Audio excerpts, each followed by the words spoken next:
नमस्कार. आता सर्वात मोठी बातमी समोर येते. सांगोला तालुक्यात ग्रामपंचायत निवडणुकीची चाहूल लागताच झोपलेल्या विकास कामांना आलाय ऊत. सांगोला तालुक्यातील काही गावात अद्यापही मूलभूत सुविधा नाहीत, मात्र निवडणुकीच्या तोंडावर विकास कामांचा सपाटा सुरू झालाय. निवडणुकीची चाहूल लागताच सांगोला तालुक्यात एक चमत्कार घडतोय. 4 वर्ष धूळ खात पडलेले रस्ते अचानक डांबरीकरण मागू लागतात. गंजलेले दिव्यांचे खांब प्रकाशू लागतात. कोरड्या पडलेल्या नळांना जणू निवडणूक आयोगाच्या आशीर्वादानं पाणी सुटतंय. सभा मंडपांना नवं रंग चढतात. तालुक्यातील अनेक गावात ग्रामपंचायत निवडणुका जाहीर होताच विकास कामांचा जो सपाटा लागतो तो पाहता प्रश्न पडतोय, हा विकास आहे की मतांचा सौदा? सांगोला तालुक्यातील चित्र सगळीकडे सारखंच आहे. 15व्या वित्त आयोगाचा निधी 2023 साली खात्यावर जमा होतोय, पण त्याचे वर्क ऑर्डर निघते 2026च्या जानेवारीत. आचारसंहिता लागल्याच्या बरोबर 2 दिवस आधी. विदारक बाब म्हणजे तालुक्यातील काही गावात तर अद्यापही साधी गटाराची सोय सुद्धा नाही. पावसाळ्यात घरासमोर सांडपाणी तुंबतंय, रोगराई पसरतीये. पिण्याच्या पाण्यासाठी महिलांना आजही मैलभर पायपीट करावी लागते. पण ही गरज 4 वर्ष कोणाला दिसत नाही का? ती दिसते फक्त निवडणूक जाहीर झाल्यावरच. मग काही गावात अर्धवट गटार बांधली जाते, काही ठिकाणी फक्त मोजमाप होतात, तर काही ठिकाणी सभा मंडपाला रंगरंगोटी करून विकास झाला असा बोर्ड लावला जातो आणि काही गावं तशीच दुर्लक्षित राहतात.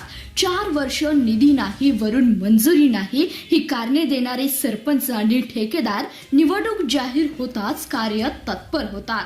गावकऱ्यांच्या भाषेत सांगायचं तर मत पाहिजे असेल तर विकास काम घरापर्यंत, पण जिथे साधी गटारच नाही, पिण्याचं पाणी नाही, तिथल्या माणसांनी सभा मंडपाच्या रंगरंगोटीचं काय करायचं? हा विकासाचा आवेग स्तुत्य मानायचा की त्यामागील हेतू तपासायचा? लोकशाहीत निवडणूक हा उत्सव असतो, पण तो कामाच्या बोलींचा बाजार होऊ नये. ज्या शाळेत पोरांना बसायला फरशी नव्हती, त्यांच्यासाठी फरशी आणायला सरपंचाला 5 वर्ष का लागतात? ज्या गावात गटारच नाही, तिथल्या महिला सांडपाण्यातून वाट काढताना याची लाज कोणाला वाटत नाही का? यात दोष फक्त निवडून आलेल्यांचा नाही, आपण मतदार म्हणूनही तितकेच जबाबदार आहोत.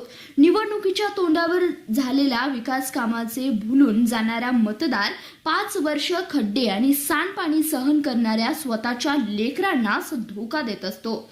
जो उमेदवार 4 वर्ष दारात फिरकला नाही, तो आज JCB घेऊन फिरतोय, याचा अर्थ त्याला तुमची काळजी नाही तर तुमच्या मतांची गरज आहे.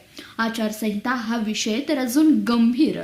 निवडणूक जाहीर झाल्यावर नवीन कामे सुरू करता येत नाहीत, हा नियम कागदावरच राहतो.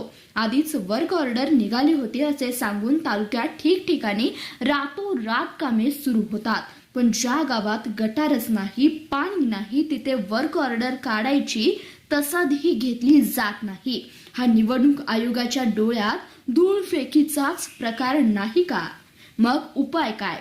पहिला उपाय, मतदारांनी जागरूक व्हा. प्रत्येक गावात निवडणुकीच्या तोंडावर होणाऱ्या विकासाची यादी करा, पण त्या यादीत विचार करा, गेल्या 5 वर्षात मूलभूत गरज गटार, पाणी, रस्ता, आरोग्य का पूर्ण झाली नाहीत? याचा जाब विद्यमान सरपंचाला विचारा.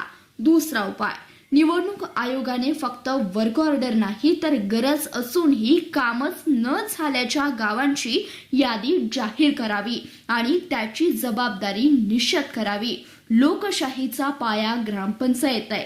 जो पाया जर सांगोला तालुक्यात मतांसाठी विकास कामे या तत्वांवर रचला जात असेल आणि काही गावं सध्या मूलभूत सोयींनाही वंचित असतील, तर इमारत डळमळीतच राहणार. विकास ही निरंतर प्रक्रिया आहे, जो 5 वर्ष चालला पाहिजे. फक्त 5 दिवसांसाठी दाखवता जाऊ शकत नाही.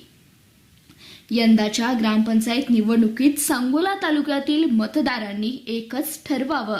सांगोला विकासाचं गाजर नको, तर मूलभूत सुविधांची हमी हवी आहे. जो उमेदवार गटार, पाणी, रस्ता, आरोग्य या प्राथमिकता समजून 5 वर्ष काम करेल, त्यालाच मत द्या. कारण निवडणुकीपुरती केलेली विकास काम 2 पावसात वाहून जातात. पण गटार पाण्याअभावी पसरणारे आजार पिढ्यानपिढ्या पाठ सोडत नाहीत.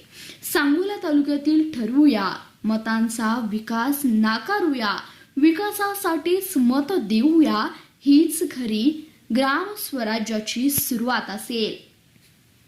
यावरती नक्कीच विचार करा आणि आम्हाला कळवा. धन्यवाद. पाहत रहा CBS न्यूज मराठी.